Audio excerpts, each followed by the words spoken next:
Beri nama pedang ini Naga Puspa. Selamatkan dia. Jangan sampai jatuh ke tangan pendekar berwatak jahat.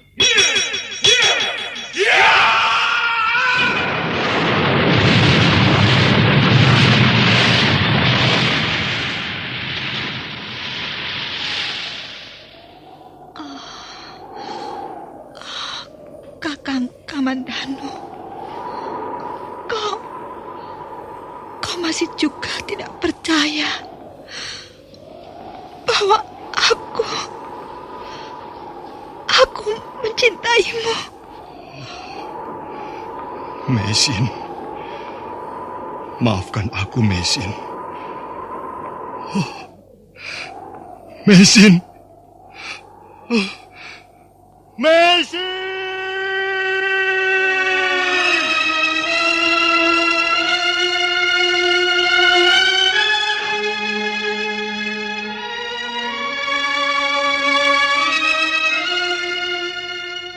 Tutur Tinula.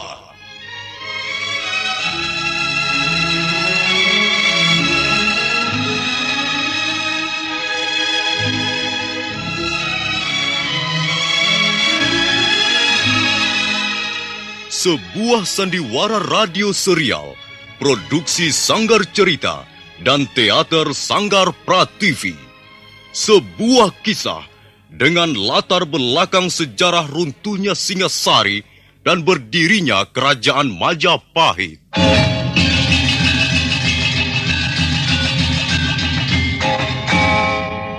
Sandiwara ini didukung oleh pemain-pemain radio yang sudah ternama. Ferry Fadli, Ivone Rose, dan Eli Ermawati.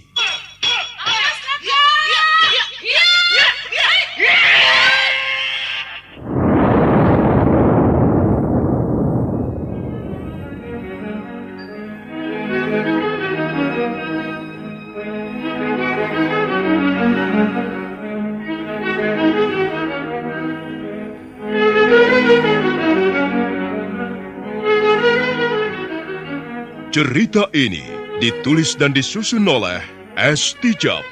Teknik dan montase dikerjakan oleh M. Pranoto dan Edwin Sutandi.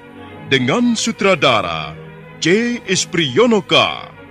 Kali ini mengetengahkan episode keempat dengan judul Kemelut Cinta di Atas Noda.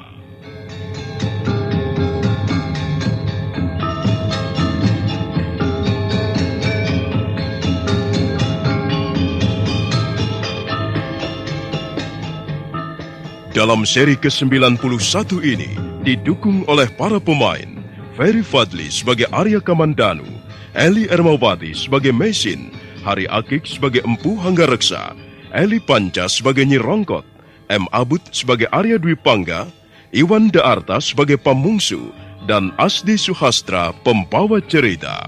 Selamat menikmati.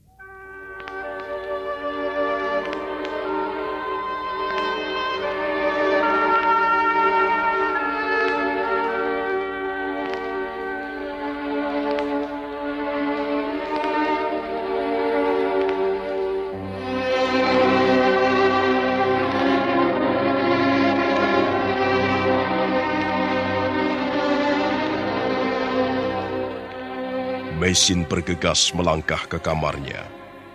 Kata-kata Empu Hanggareksa dirasa seperti jarum yang menusuk-nusuk ulu hatinya.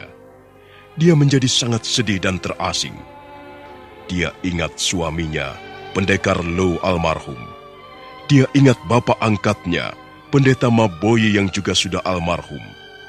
Dia menjadi sangat kesepian karena ditinggalkan orang-orang yang paling dekat di hatinya.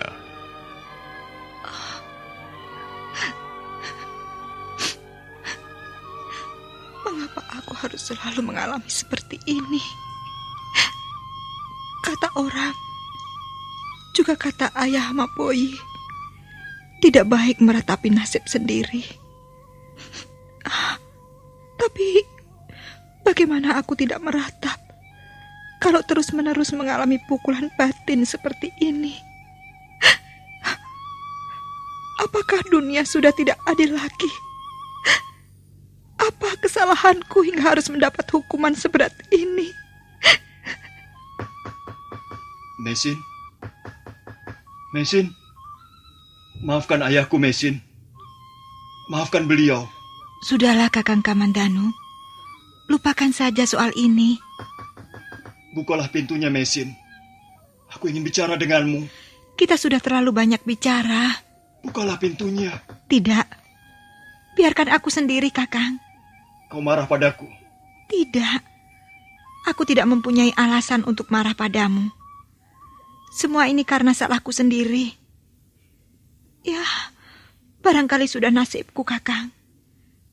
Barangkali sudah merupakan suratan takdir kalau aku harus mengalami hal-hal yang pahit.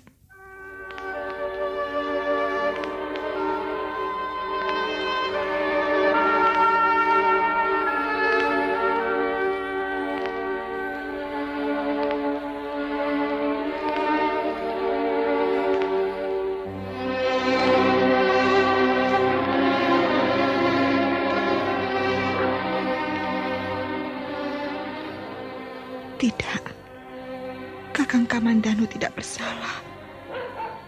Juga Ayahanda Anggareksa tidak bersalah. Aku inilah orang yang tak tahu diri. Aku datang ke rumah ini hanya untuk membuat kesusahan dan keributan. Keluarga ini mestinya bisa hidup tenang dan damai. Aku tak ingin menyusahkan Kakang Kamandanu. Kasihan dia. Dia harus terombang-ambing di antara dua pilihan. Dia ingin menolong aku. Tapi dia juga punya kewajiban berbakti pada orang tuanya. Dan akulah wanita yang tak tahu malu, tak tahu diri. Aku hanya makan dan tidur di rumah ini. Dan selebihnya hanya membebani keluarga ini dengan persoalan-persoalan. Ya, aku tidak boleh melihat kepentinganku sendiri saja. Aku juga harus mampu melihat kepentingan orang lain.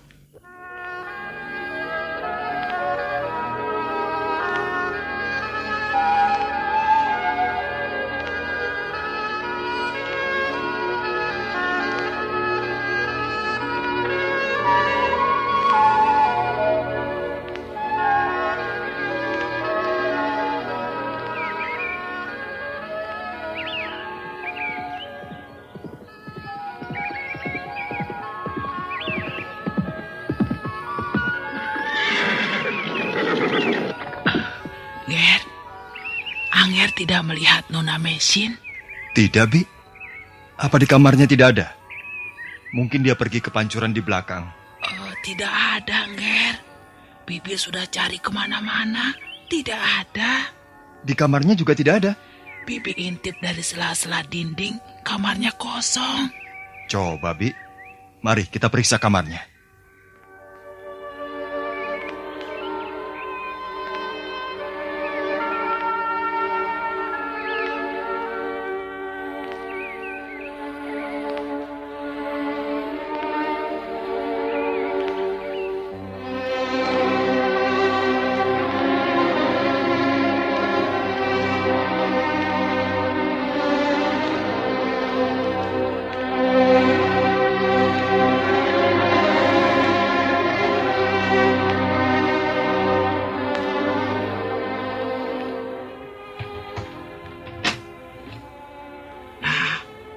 Lihat, Nger.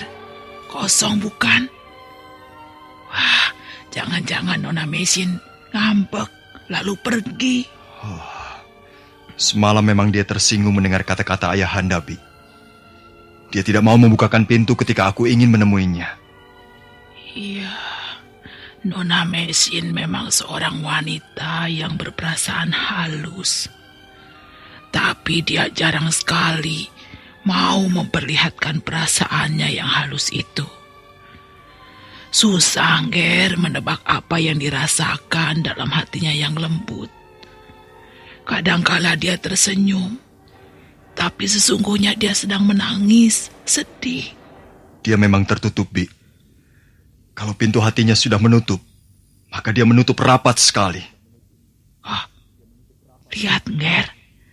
Ada selembar daun rontal di bawah tikar tempat tidurnya.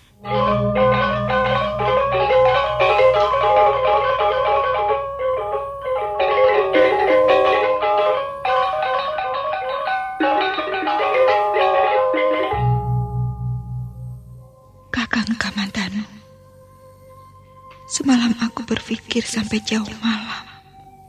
Akhirnya, aku memutuskan untuk menempuh jalan ini. Aku harus pergi, Kakang. Aku tak bisa tinggal di rumah orang tuamu. Rumah yang damai dan tentram ini akan rusak suasananya dengan hadirnya seorang wanita seperti diriku. Aku tak ingin menjadi seorang wanita tak tahu diri. Aku tak ingin merusak hubunganmu dengan orang tuamu. Kau adalah putra yang diharapkan bisa berbakti dan bisa meneruskan warisan hasil karya orang tuamu. Penuhilah harapan orang tuamu itu, Kakang. Jangan kau kecewakan hati beliau hanya karena aku, seorang wanita asing yang hidup terlunta-lunta di negeri orang, tak mempunyai sanak famili, tak mempunyai apa-apa lagi yang bisa dibanggakan. Kakang Kamandanu, setelah kepergianku ini, jangan kau bersusah hati dan tak usah kau mencari aku. Relakanlah aku. Biarlah aku susuri jalan hidupku yang hitam ini seorang diri. Terima kasih atas segala kebaikanmu padaku selama ini. Yang Maha Kuasa nanti yang bisa membalas budi baikmu. Selamat tinggal, Kakang.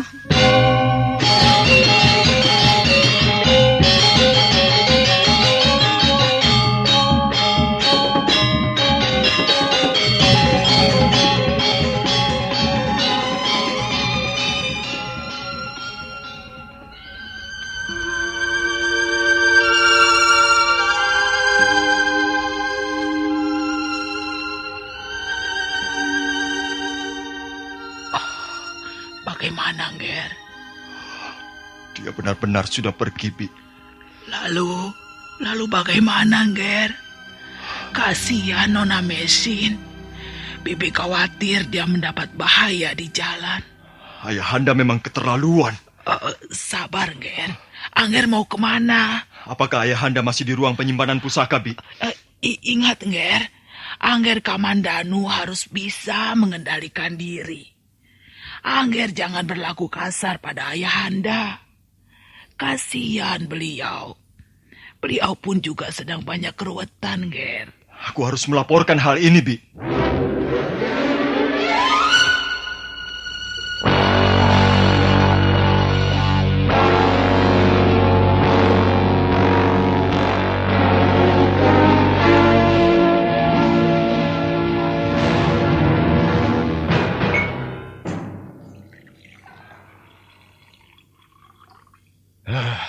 Kamandanu, kau masuk ke ruangan ini untuk mengajakku bicara lagi soal wanita asing itu.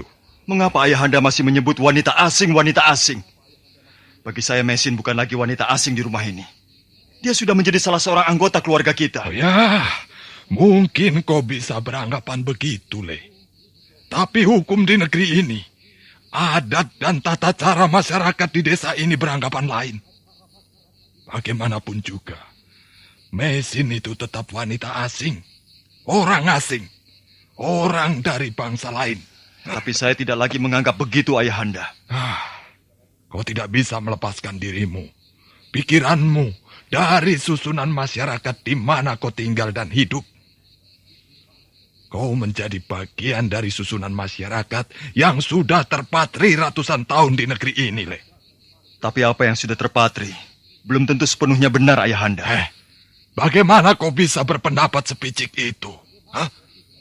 Kita ini tidak hidup di tengah rimba belantara, Kamandanu. Kita kenal yang namanya tata cara, adat, kebiasaan, hukum ataupun peraturan-peraturan. Semuanya ada aturan mainnya, Kamandanu. Kecuali kalau kau sudah berubah menjadi manusia liar yang tidak beradab dan berbudaya. Bagi saya manusia sama, Ayahanda. Selama dia bernama manusia, entah miskin atau kaya, berasal dari golongan manapun, atau dari suku atau bangsa manapun, tetap sama. Hak dan kewajibannya sama, Ayahanda. Tidak bisa. Tidak bisa begitu. Mesin, teman wanitamu itu berada dalam tingkatan golongan terbawah. Karena dia adalah bangsa asing. Dia di luar kasta. Dia tergolong kelompok mereka, seperti pedagang-pedagang di pesisir pantai Tuban itu.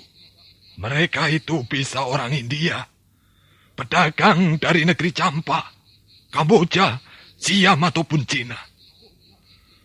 Mestinya kau sudah tahu hal ini, Kamandanu, dan berusaha untuk berjauhan dengan mereka itu. Tidak, Ayahanda. Saya tetap tidak bisa menerima pendapat seperti ini. Saya tidak bisa menerima penggolongan atau pengelompokan manusia seperti itu. Kalau begitu kau menjadi orang yang murtad, Leh. Saya tidak sengaja untuk berbuat murtad, Ayahanda. Hati nurani saya yang berontak melihat nasib seorang manusia yang terlantar hanya karena perbedaan golongan semacam ini. Lalu, apa maumu sekarang ini? Hah? Mau mencari wanita itu dan membawa lagi ke rumah ini, begitu? Hah? Kalau Ayahanda keberatan, saya tidak akan membawanya pulang ke rumah ini. Tapi saya pun tidak akan tinggal di sini lagi. Kamandanu. Maaf, Ayahanda. Saya bukan tidak menghargai Ayahanda. Saya juga tidak memusuhi tata cara, adat yang berlaku di desa kita ini, Ayahanda. Saya tidak menyalahkan susunan masyarakat yang sudah turun-temurun di sini. Saya tidak bermaksud menentang hukum. Saya juga tidak bermaksud membangkang terhadap undang-undang. Tapi saya hanya ingin berbuat sesuatu. Saya tidak bisa tinggal diam, berpangku tangan, sementara saya melihat dengan mata kepala saya sendiri ada seorang wanita yang malang, yang sangat membutuhkan pertolongan. Ingat, Kamandanu. Kita ini, leluhur kita ini telah melahirkan kita. Keluarga ini dalam golongan masyarakat Satria. Maaf, Ayahanda. Saya bukan hanya ingin lahir sebagai anggota keluarga masyarakat ksatria. Tapi saya benar-benar ingin menjadi seorang satria. Dan bagi saya, seorang satria sejati adalah mereka yang berani berteriak lantang atas nama hati nurani.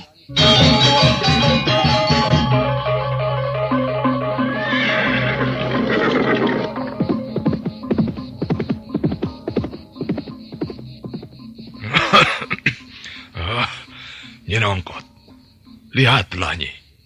Lihatlah si Kamandanu itu. Dia pun sekarang pergi lagi. Dia tidak mau mengindahkan kata-kataku lagi, Nyi.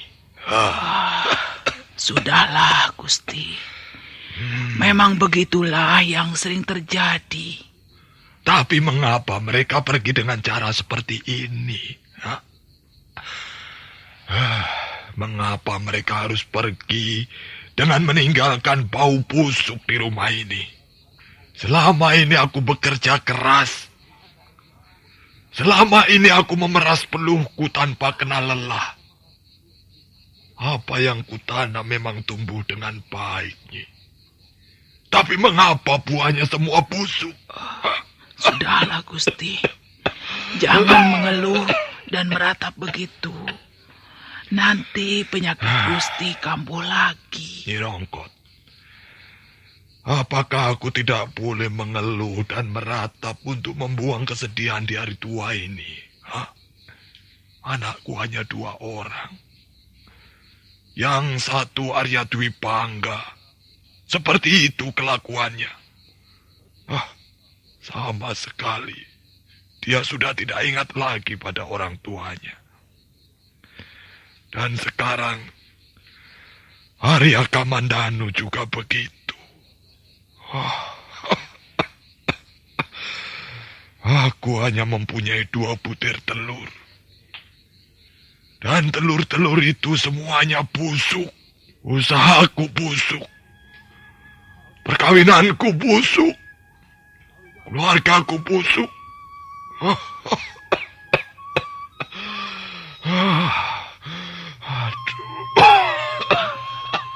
Gusti. Gusti.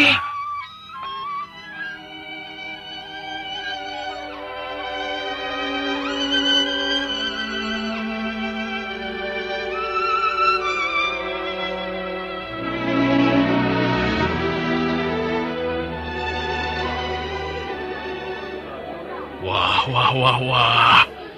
Keuntungan kita lumayan juga ya Gusti Dwi Pangga. Semua 7 gerobak dan sudah terjual habis semuanya. Kalau begini terus, saya bisa cepat kaya seperti Gusti Dwi Pangga loh. Ya, bertanam bawang memang untungnya besar.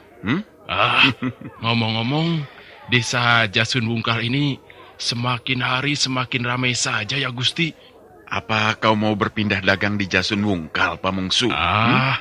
Kalau memang di pasar sini sudah untung, apa perlunya kita jauh-jauh ke kota Kediri, Gusti? Bagaimanapun keuntungan yang kita peroleh tidak akan bisa menyamai pasar kota Kediri. Iya, karena orang-orang kota banyak duitnya, Gusti. Ya.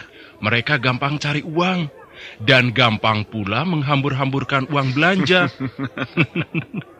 Desa susah duit, Gusti. Dengar Pamungsu, ada satu hal yang membuatku senang berdagang ke kota besar. Di samping keuntungan bisa berlipat ganda, kita pun bisa mencari kesenangan yang jarang ada di desa. Maksud Gusti, kesenangan dengan wanita-wanita cantik. Kesenangan apa lagi, Pamungsu? Gusti ini memang gemar sekali mendekati pupur wangi dan gincu yang harum baunya. Gusti, kasihan sama yang di rumah. Maksudmu istriku? Iya, kasihan istri Gusti Dwi Pangga. Setiap Gusti pergi berdagang ke kota Kediri, pasti membutuhkan waktu paling sedikit 7 hari lamanya. Apa sudah sembuh rasa lelahmu, Pamungsu? Kalau sudah, mari kita lanjutkan perjalanan. Sudah, Gusti, sudah.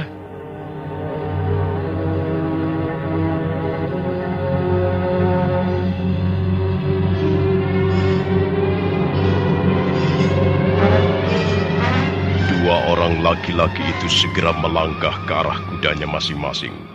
Dan sebentar kemudian mereka sudah mengaburkan binatang itu, meninggalkan pasar Jasun Wungkal.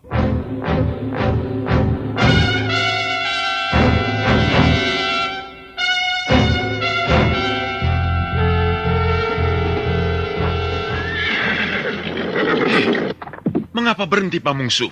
Apakah Gusti tidak mampir dulu di Kurawan? Tidak usah. Barangkali Gusti ingin menengok Ayahanda Hanggareksa dulu. Tidak usah, kita langsung saja ke Manguntur. Tidak ada apa-apanya di Kurawan. Ayo cepat, Pamungsu. Sebentar lagi gelap. Dan lihat di atas, mendung tebal sekali. Sebentar lagi pasti turun hujan lebat.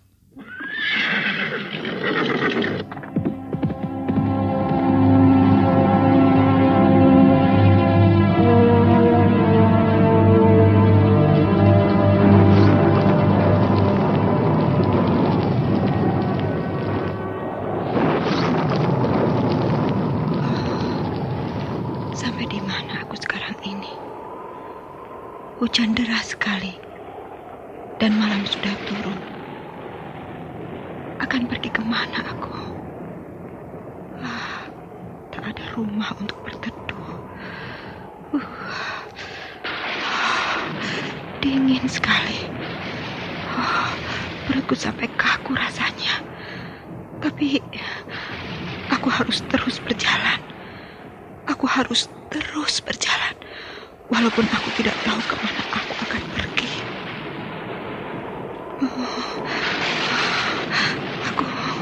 Aku tidak kuat lagi. Tapi di mana aku harus istirahat?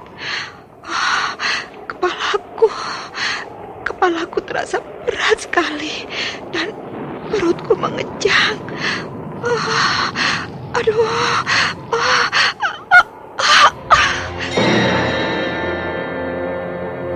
Wanita cantik yang adalah Meisin adanya tersungkur dan jatuh di pinggir jalan yang menuju ke arah desa Manguntur. Tubuhnya terguyur air hujan yang turun bagaikan dimuntahkan dari atas langit yang hitam kelam. Sekali waktu, cahaya kilat menyambar dan menerangi wajahnya yang cantik, dan rambutnya yang hitam mengurai di atas rumput.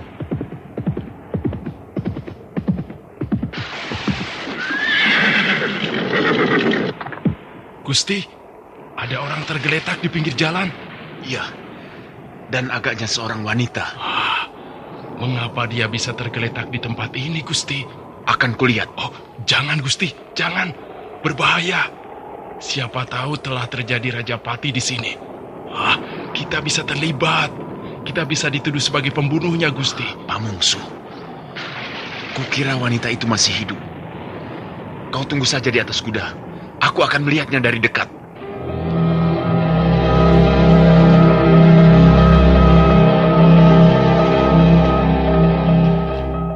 Arya Dwi Pangga segera melompat dari atas punggung kudanya. Sementara hujan masih deras menyapu pohon-pohon dan jalanan di sekitarnya.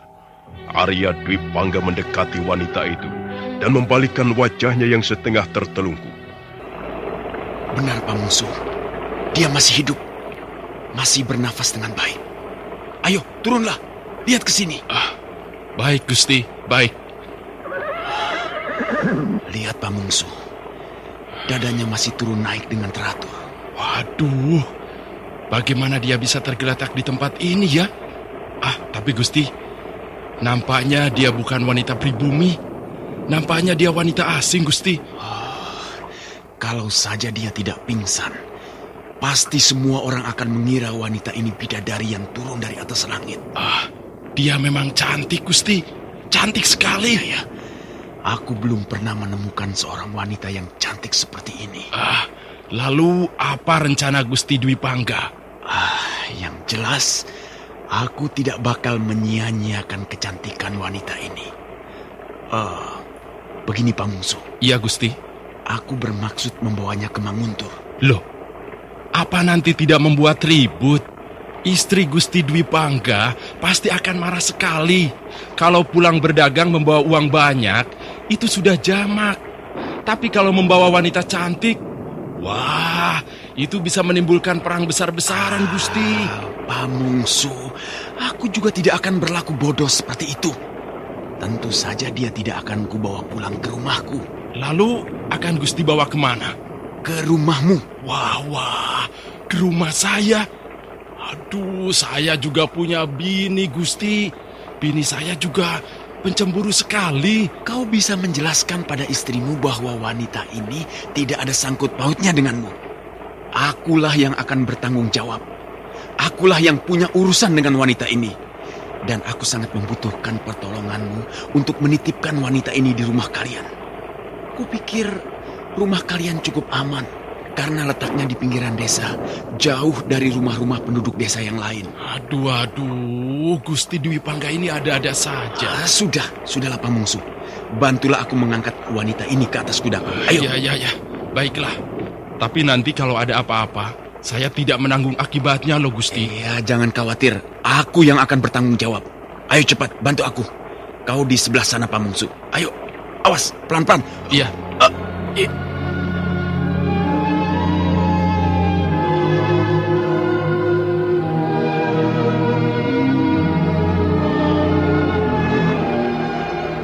Arya Dwi Pangga dan Pamungsu mengangkat tubuh Meisin dan menaikkannya ke atas punggung kuda.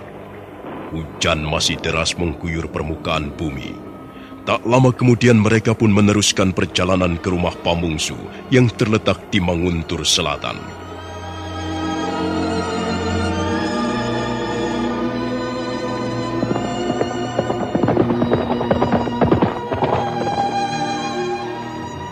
Mereka tiba di rumah Pamungsu. Hujan telah reda dan hari telah benar-benar menjadi malam. Arya Dwi Pangga pulang ke rumahnya setelah menitipkan Meisin. Pamungsu menempatkan wanita yang masih belum sadarkan diri itu di gandok atau rumah kecil di sebelah rumahnya. Nyi Pamungsu istri Pamungsu nampaknya kurang senang rumah tinggalnya dipakai menyembunyikan seorang wanita oleh Arya Dwi Pangga.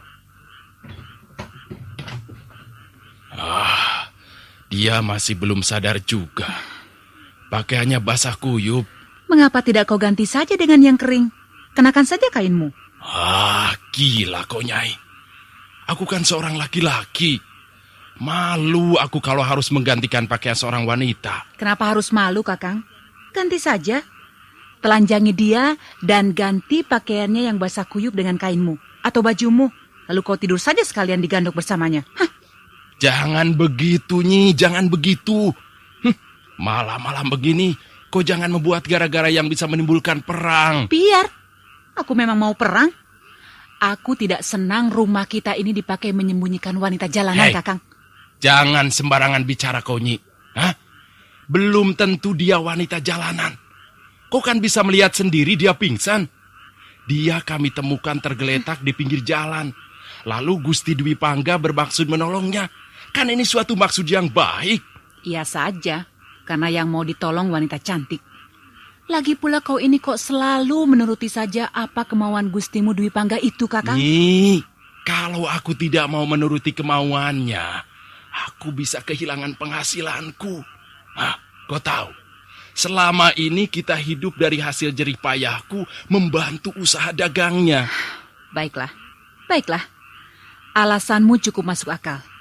Tapi awas, Kakang.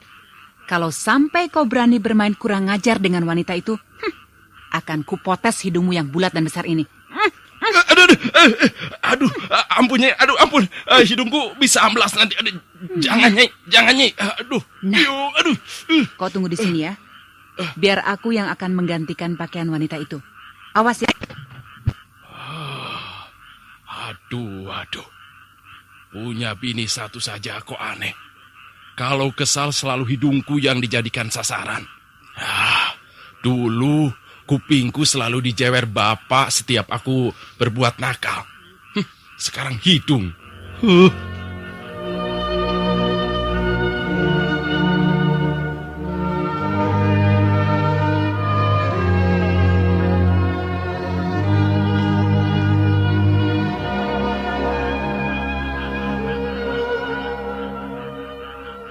Kau tidak mandi air hangat, Kakang? Biasanya kau selalu mandi dengan air hangat yang dibubuhi sedikit belerang dan rebusan daun jambu. Kalau kau mau, aku akan menyiapkannya. Tidak usah. Ya sudah. Atau kau mau kutemani makan di ruang belakang? Nyi Lemus memasak sayuran kesukaanmu, Kakang. Ada dendeng daging sapi, dan aku tadi sore memanggang daging ayam muda. Mari, Kakang, kita ke belakang dan makan bersama-sama. Sudahlah Narirati. Kau tidak usah memperlakukan aku seperti seorang bocah cilik. Kalau lapar, aku akan menyuruhmu menyiapkan makan. Baiklah, mungkin kau sudah makan di jalan. Kalau begitu, biarlah aku menemanimu duduk istirahat di sini. Oh ya, kau sudah menengok Panji di kamarnya, Kakang? Dia baru saja tidur. Dia selalu tidur jauh malam setiap kau tidak di rumah. Dia selalu menanyakanmu, Kakang. Tapi aku bisa membujuknya. Dan biasanya dia lalu lupa dan mau diajak dolanan Nyi Lemus di serambi depan. Aku mau tidur.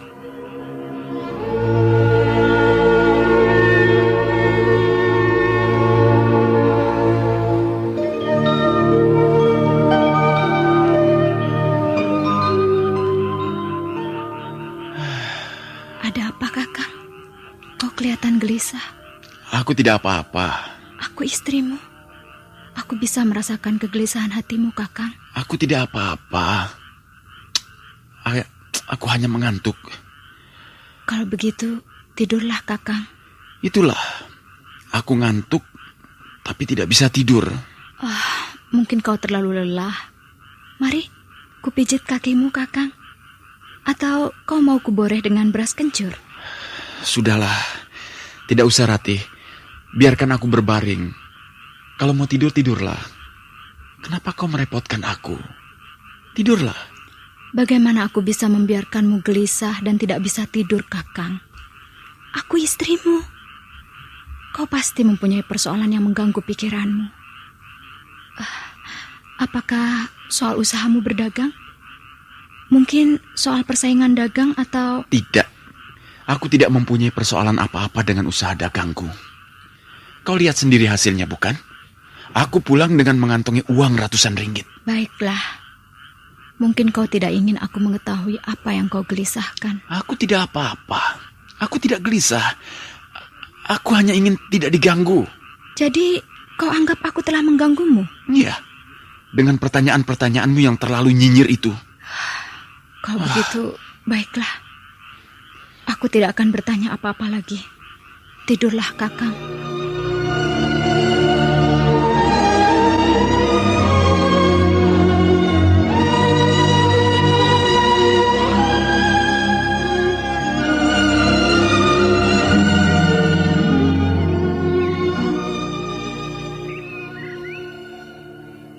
Kau tidak melihat Kakang Dwi Pangga, Nyi?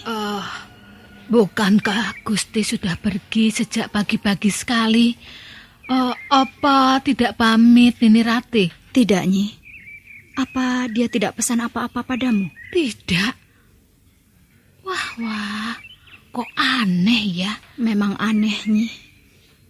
Tidak biasanya Kakang Dwi Pangga seperti ini. Semalam dia juga kelihatan gelisah.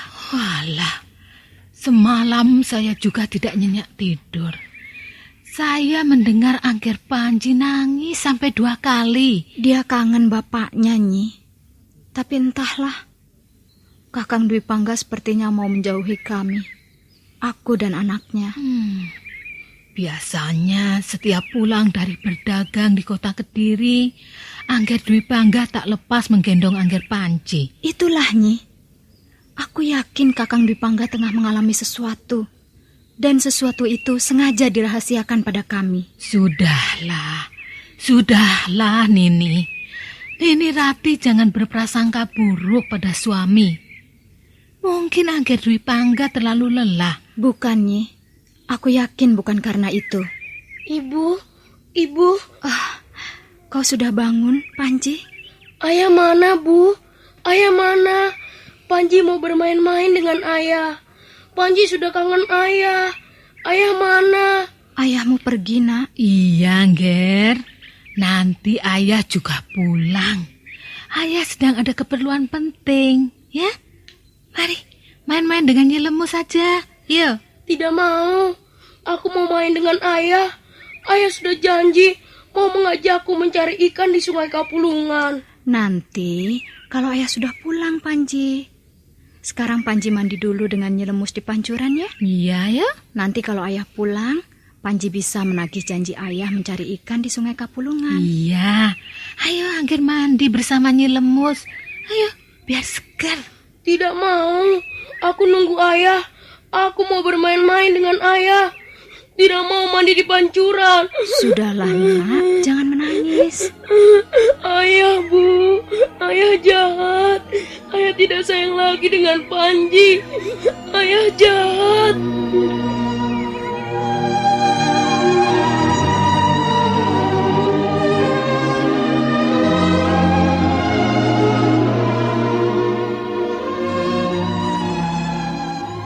Nari Ratih dan Nyelemus, pembantunya yang setia, berusaha membujuk Panji Ketawang dengan sabar.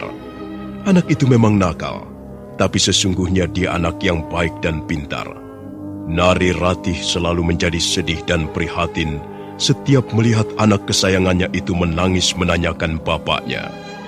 Sementara itu Arya Dwi Pangga pagi-pagi sekali sudah berada di rumah Pamungsu. Mereka sedang sibuk membicarakan perihal wanita yang mereka temukan di tengah jalan semalam. Apakah dia masih belum sadar juga, Nyi? Sudah, Gusti. Bahkan sudah mau makan bubur dan minum jamu penyegar tubuh. Oh, syukurlah. Apa sebenarnya yang sedang dialami wanita itu, ya? Mengapa dia bisa tergeletak pingsan di tengah jalan? Pasti dia sedang mengalami guncangan batin yang hebat. Ya, agaknya memang begitu, Gusti. Dia kelihatan murung, wajahnya pucat, dan pandangan matanya menerawang jauh. Kasihan sekali. Mengapa orang cantik bisa mengalami seperti itu ya? Penderitaan itu kalau mau datang, ya datang saja, Nyi. Tidak pandang bulu. Tidak melihat apakah dia cantik atau jelek, kaya atau miskin. Tidak kenal golongan, usia ataupun kekayaan. Penderitaan itu kan ibarat seorang tamu yang tidak kita undang. Tiba-tiba saja dia datang, tiba-tiba saja dia pergi tanpa pamit. Iya, tapi siapa mengira, Kakang, kalau orang secantik itu ternyata hidupnya tidak bahagia? Iya, biasanya wanita cantik selalu dihubungkan dengan hidup yang serba menyenangkan. Wanita cantik biasanya erat kaitannya dengan kehidupan mewah, orang-orang berpangkat, berkedudukan tinggi, dan sebagainya. Tapi kenyataannya, tidak sedikit wanita cantik yang justru bernasib sebaliknya. Hidup terlunta-lunta, kehilangan sanak saudara, terbuang dan terasing. Nasib manusia memang seperti sebuah misteri yang tak terpecahkan. Ya, baiklah, aku akan menemuinya. Aku ingin tahu siapa dia sebenarnya dan apa yang sedang dialaminya. Hati-hati, Gusti. Dia masih belum sembuh benar. Tubuhnya masih lemah dan pikirannya masih agak kacau.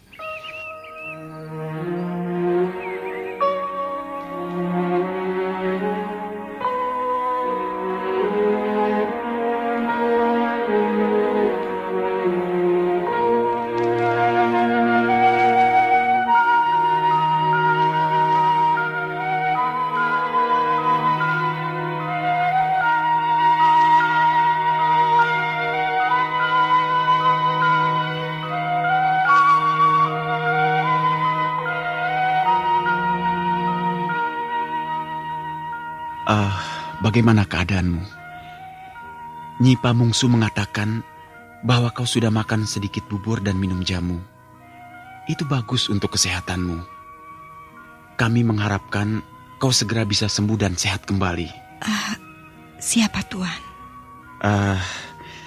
Namaku Arya Dwi Pangga. Aku dan temanku baru saja kembali berdagang dari kota Kediri. Di tengah jalan, dalam hujan lebat, kami menemukanmu tergeletak di pinggir jalan. Kami lalu membawamu kemari, ke rumah Pamungsu, sahabatku, di Manguntur Selatan. Terima kasih atas pertolongan Tuan. Lupakanlah soal itu. Kami sudah sangat gembira jika melihatmu sehat kembali. Saya tidak apa-apa. Saya hanya lelah dan butuh istirahat. Kukira tempat ini cukup nyaman untuk istirahat, bukan? Iya, mudah-mudahan begitu, Tuan.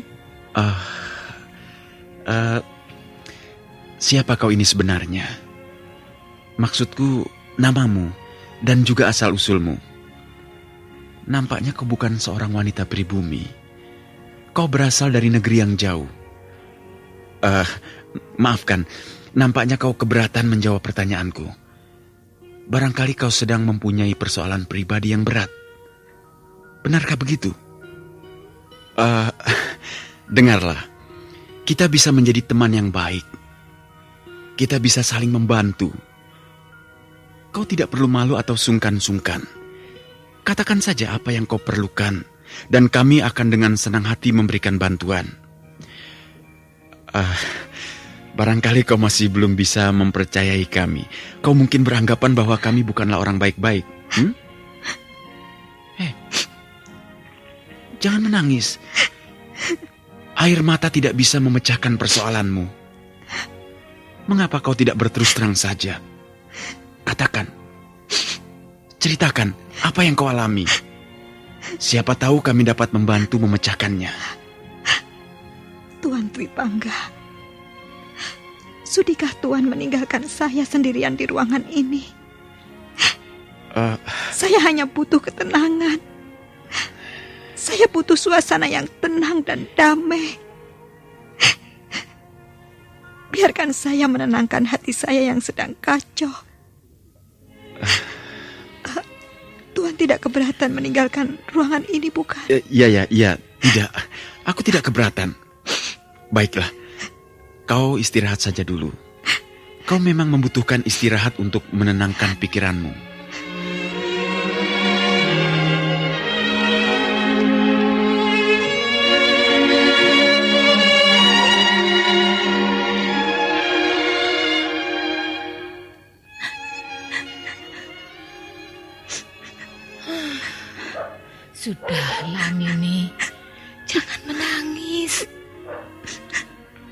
Hatiku sedih sekali, Nyi.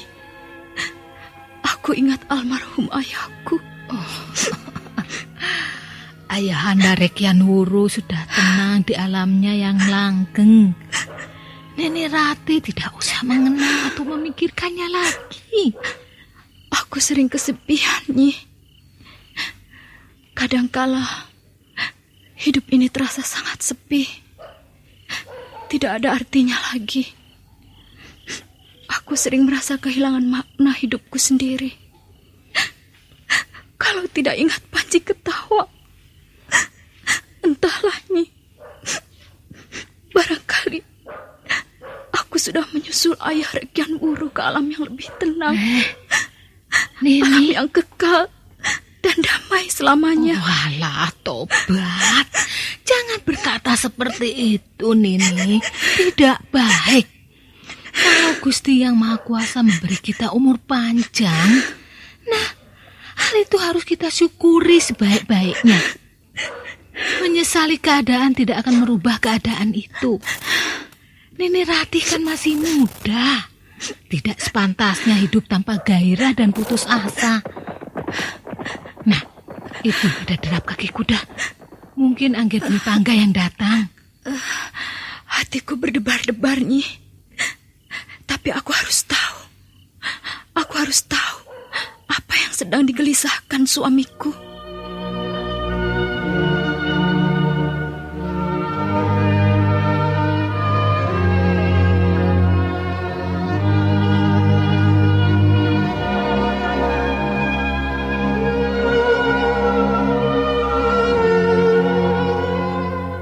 Malam semakin kelam dan dingin.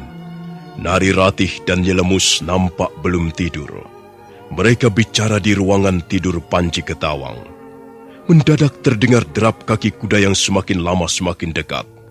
Nah, saudara pendengar, apa yang akan terjadi selanjutnya? Benarkah Arya Dwi Pangga yang datang? Silakan menunggu seri berikutnya. Sampai jumpa.